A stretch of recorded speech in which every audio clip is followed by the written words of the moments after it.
Welcome. Today, I am going to be walking you through 5 days of special training on this series that I am calling From Behind to Learning Progress. So, if you are homeschooling your children and any of your children are actually behind in any of their mechanics of learning, I'm talking about like reading and writing, then I want to encourage you to take some time. I'm going to be coming live today, Tuesday, as well as Wednesday, Thursday, Friday, and Saturday of this week. Now, this is a open to anyone, so I'm going to encourage you to tag your homeschooling friends, encourage them to stay with me for this 5 days of training and get something out of this training for yourself and for your homeschooling success. Now, let me tell you a little bit about myself. I am Dolly Freeman. I am the creator at Wholesome Influences. And in that, I have been coaching homeschooling moms since 2018. And in my experience, I have found that at least one children in every family is behind in either reading, writing, arithmetic, and in thinking. And in that, it causes a lot of stress on mama. It causes a lot of stress of, making sure that there's progress before those end of year testing. So if you are here, I would love for you to say hello. Let me know that the technology works and be active in this special training. This is for you. And I cannot wait to help you make those progresses necessary to show on the end of year just how hard your children have worked and how far they've come. Okay, so let me start by telling you a little bit of a story that will help you to understand some about today's topic. I'm going to be teaching you today about the common mistake homeschool moms make that hinder progress. So you do not want to miss that.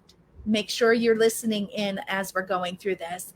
So today, I want to tell you a little bit about myself. I was a kindergarten teacher back prior to having children, and I had taught 20 children how to read, as well as our first child when we started homeschooling. But yet I couldn't figure out how to get my second child to actually learn to read. Knowing my abilities and how smart our child was in everything else really caused me to assume that the curriculum was the problem. I began to blame the curriculum. I tried many different reading curriculums over the period of 3 years. It became a constant thing for me. If we were not seeing instant progress, I was looking for that next curriculum to see if I could find that magic curriculum for our son. Now, during this time, I created a problem because with every change that I had made, what ended up happening is that our son became more convinced that he was the problem. And when he was becoming more convinced that he was the problem, I began to believe I too was the problem. So we both began losing confidence in our ability to learn and to teach. And I don't know if you can relate to it, but that's not a very good thing for a homeschooling mother or a homeschooling child to ever get to that point.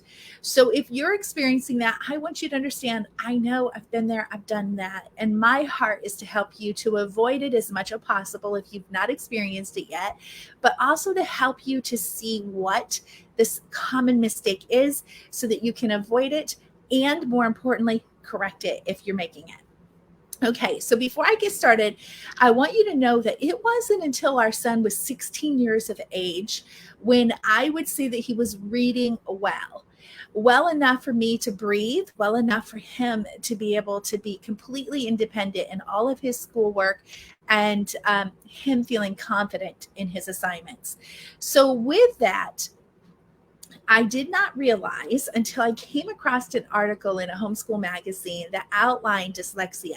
It was the first time I heard really about what dyslexia was by a checklist. And so I had gone through that checklist, and unbelievably, I had checked off every one of those marks for our son.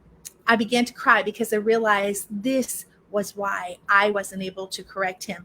And this is why all of those curriculum changes were not working for us, is that there was an underlining problem. Now, if you feel like your child is having learning challenges because there's an issue, I want you to realize, go and get that, but don't go and get that understanding, but don't let it stop you from understanding that you can, in fact, teach your child. I know I have two dyslexic children, both of which are really good at their reading levels. And it took us a while to get them there. So what I'm going to teach over these next 5 days will help you, even if your child's dyslexic or have other learning challenges. All right, so let's get started with today. So the number one thing that I want you to avoid at all cost is changing curriculum for the mechanics of reading, writing, arithmetic, and thinking. Now, what I want you to understand is that if you have curriculum that is just not interesting your children, and your children already know those mechanics, those are the things that you should be changing and making sure your child's aligned with that ability. But the problem is we make so many curriculum changes over the mechanics of teaching our children.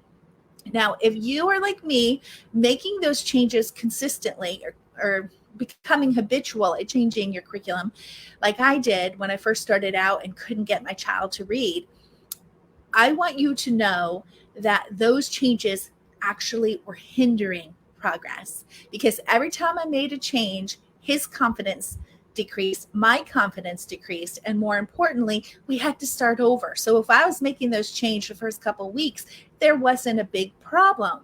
However, if I was making those changes 3 or 6 months, and yes, I've done 3 and 6 months changes, then it's like we're starting all over again. And that loss of momentum is really detrimental to your child's psychology of learning, as well as the overall emotions of your homeschool.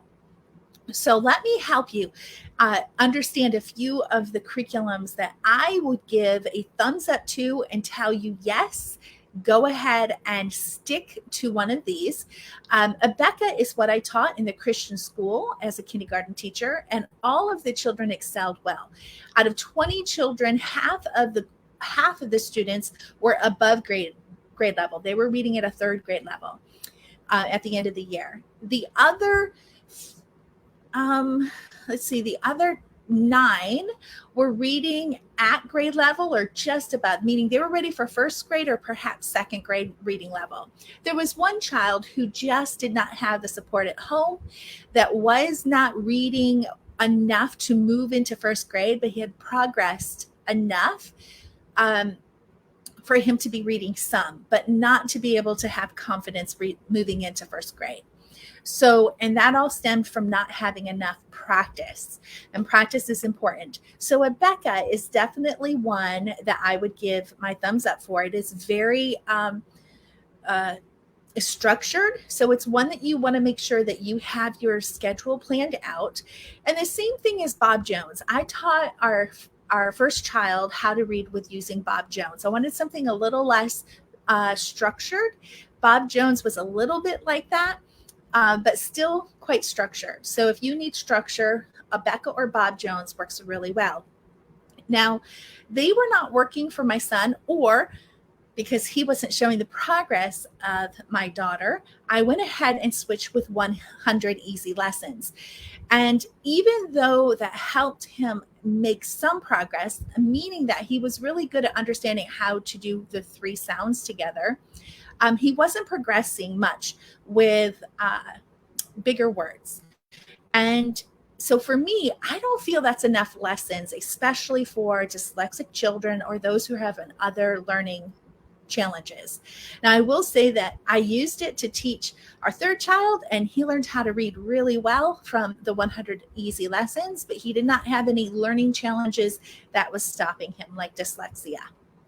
But I made a horrible mistake in one of my curriculum choices, and that was spell to write and read. I highly recommend you avoid that curriculum completely unless you have a child who's already reading and reads well, and you want to make sure they understand the concepts of the rules in how the English language is spelled out. That actually increased my ability as a speller as well as our reader, our first child as a reader. But it really hindered and caused a lot of conflict for our child with dyslexia because it required them to read or to spell without really seeing the picture of the word. So if you cannot see a word in your mind, the chances of you being able to spell it without studying it is going to be slim to no. So I recommend the spell to write and read to really just be to help a child learn how to spell better, but not to read. Um, so what do I recommend? Well, I'm going to tell you about the one that I use to really help our children move forward.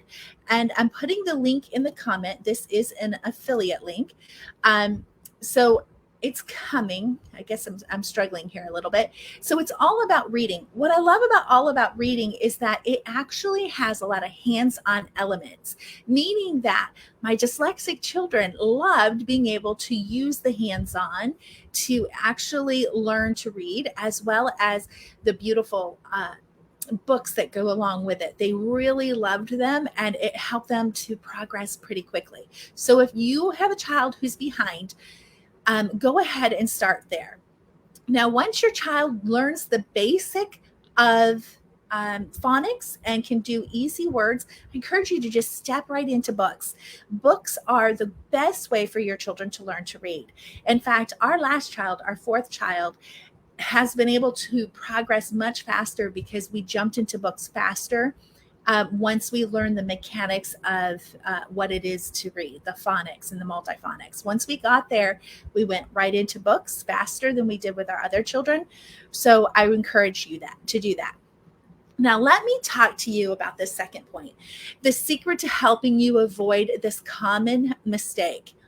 Knowing the stages of transition for your 4 mechanics of learning and teaching them repetitively until they have been retained and mastered is the secret to making sure you're progressing in the mechanics of learning. Now, what I mean by the mechanics of learning is those 4 things: the reading, writing, arithmetic, and thinking. If you can teach your children those stages of transitions, meaning like they must learn this and then learn this and then learn this, and learn it in a stage where you're teaching one thing after the other, what's going to happen is you're going to teach in a way that you avoid the gaps of learning in the mechanics that is required for a child to be able to pick up anything and learn it completely on their own. Without these 4 mechanics of learning, you're going to have to sit next to your child time and time again for years in order for them to become independent in learning and have those habits necessary for the brain to work and to learn. Okay, so for those of you who are like, okay, I don't know those mechanics of learning, and I don't know what those stages are of transition, I have a kit all created to help you to be able to understand those stages of transition and how to use them for the mechanics, the milestones, and momentum and progress. I call those the Homeschool kit, and it's inside the Solve Learning Challenge kit that is a special price right now. So you can go ahead and grab that and get all fixed, not only with that, but a whole lot of other things like struggling learners and understanding confidence baseline, which is imperative in order for your child to show progress. And these are the places that most homeschool moms get stuck because they don't understand them. They don't have the experience like I have of teaching multiple children at one time and understanding those stages. When I was a homeschool teacher or a kindergarten teacher, I recognized that my 20 kids were learning at different speeds, and I did not have a teacher assistant at the time.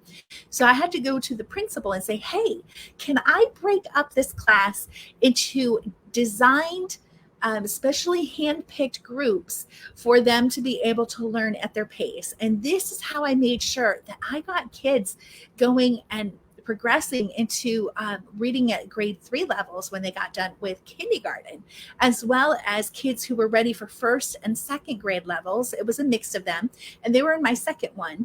And then I had a mix of children who had just learned enough to be able to move into kindergarten, save the one child. So when I went and explained to the principal of what I'm seeing, that the children who were really learning needed to keep learning at a faster pace, or there needed to be a more slow pace for those who were really struggling, and then to keep the curriculum going for those who were in the middle. So we as homeschooling moms don't recognize that. So I put my knowledge as a teacher into the stages of transition inside the homeschool kit that you can find in the Solving Learning Challenge kit. And you can go ahead to that link that's in the comments for you to be able to find that. Now, the third thing I want to teach you today is the key to keeping you patient when your child is behind. Now, I'm going to tell you the truth. It can become ugly for a mom's habits when her child is behind and she's feeling the stress of the public school system and testing and the criticism from family members and neighbors. And when your children are becoming embarrassed because they're just not knowing what they should know based by the other children of their age. It can really become a testing time for moms. And that anxiety inside of us can easily be passed to our children when we're not seeing instant progress. I know for me, it became a struggle because, and I'm sure you can relate, is that I also had a younger child that was that I had to tend to. He was a baby and a toddler. And so I had the cares of a little one on top of a child who needed my help moving forward a little faster. And then this struggling learner that just, I couldn't understand how to get him going. During that time, my patience was wearing thin. I repeated the lessons with the child. We had repetition time and time again. It wasn't working, and it was really trying my patience. And so when I say to you that there is a key to keeping your patience in the process of your child being behind, let me tell you that I know because I've lived it and I understand the struggle in the process.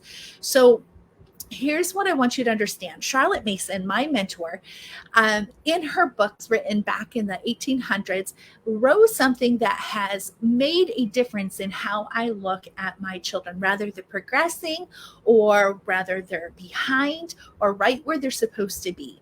It's this statement that learning is a slow, involuntary process. A slow and voluntary process. And we as moms live in this society where we need things instantly. And knowing that we need things instantly is what's causing us to have this anxiety when we already know what's expected of us as homeschool educators. But also when we see our children falling behind and we just really don't know what to do differently, we blame it on the curriculum, we make all of these changes. The child then gets into the cycle of losing confidence and not making the progress. Then they feel like they're disappointing us. And then they feel stupid and incapable. I mean, I can't even begin to tell you the hurt I had when my son had a breakdown during a lesson. So let me just give you this key to knowing how to do it. Expect it to take a year to show progress. If you immediately start the school year with this concept that there's going to be only a little bit of progress by the end of the year, you've gone ahead and set yourself up for understanding that progress is a slow and voluntary process.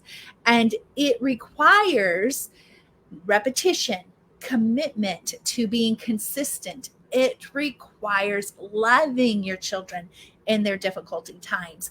It requires you being intentional about their assignments, making sure that it's within their confidence baseline that you're assigning for them. Charlotte Mason says we should never give a child a lesson that they are not capable of doing.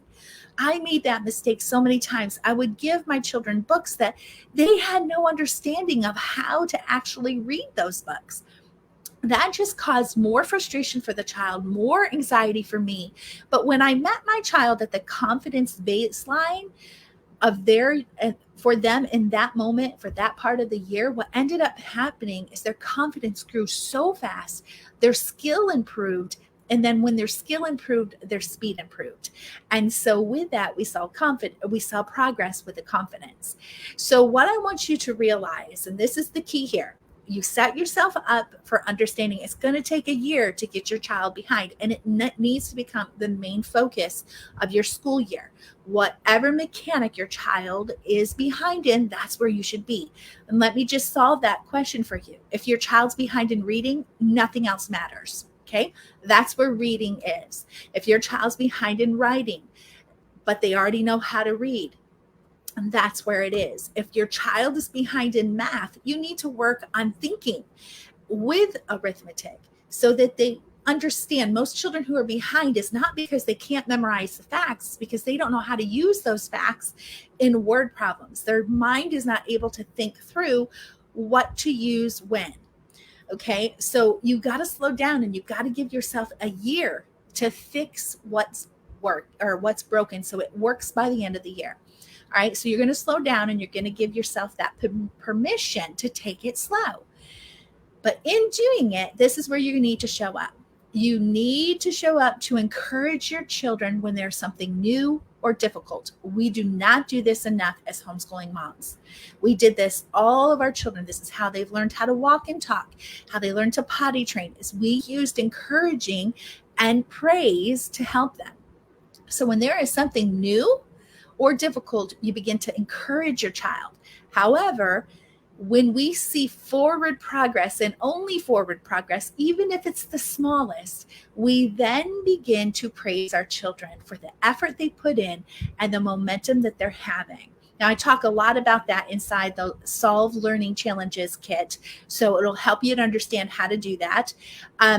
But what I want to make sure you understand is that when we show up to our children like we did when they were little, and they were learning the difficult skills of language, and they were learning the difficult skills of movement, we showed up and we encouraged them and we praised them along the way. Use that in your homeschooling, and you're going to see progress, just because the child is going to become encouraged by you, and they're going to want to be able to move you forward. Okay, so this special training is actually a challenge, and I have a challenge task for you. So your challenge task is to identify the gaps in your child's education and fill it with the stages of transition for that mechanics. Now, you might already understand this. You might have so many years underneath your belt, and you just needed to be reminded that every mechanics has stages. You start with step 1, and you go into 2 and to 3, and you don't move forward until those things are learned. So if you have that knowledge, take a breath and breathe and be able to identify the gaps. Now, here's what I want to encourage you. When I say fill in the gaps, these are things a child cannot do on their own. So if they come across a word multiple times and they cannot do that word on their own, that's a gap. Okay, so I want you to become very skilled at identifying the gaps so that you can fill it based on the stage of transition.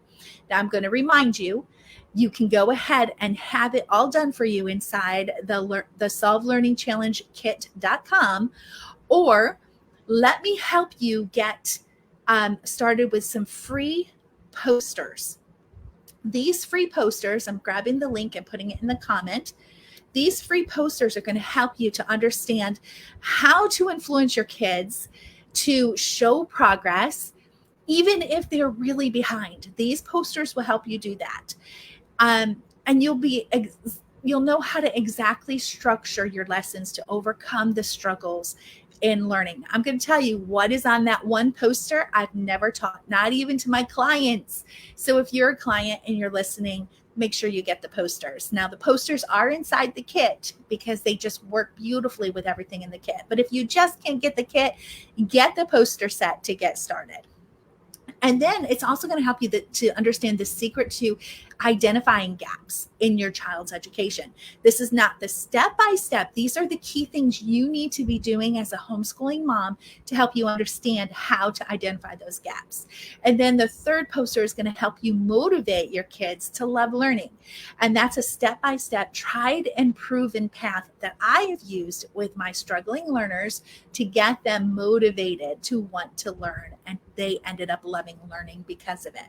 So go ahead and solvelearningchallenges.com to get your 3 poster sets absolutely free. Now, I am so excited about this 5-day series that I am doing for you because it's going to help you start the school year where you're focused completely on progress. And that is so important. We don't want you to wait until the end of the year and think and stay up late at night because you're just knowing your kids are behind and they're not going to test well. Let's not have that kind of experience again. Let's start this school year thinking about progress from the beginning. You've done the plans. Now it's time to think about how to use those plans to progress. Now, next training, which is tomorrow at 2 p.m., I'm going to be talking about debunking the myth your child will learn when they are ready.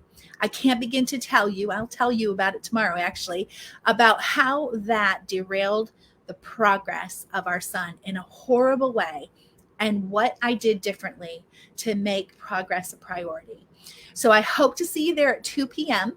This is going to be a really good training that's going to help you just put the focus on progress and knowing exactly how to do it. I encourage you to invite your homeschooling friends because this is something, if they have a child who's behind or on the edge of becoming behind because maybe they didn't show enough progress next year, this is the training to be on. I can't wait to see you tomorrow again. I'm Dolly Freeman with Wholesome Influences, and I want you to remember that eternity is only one influence away. I'll see you tomorrow.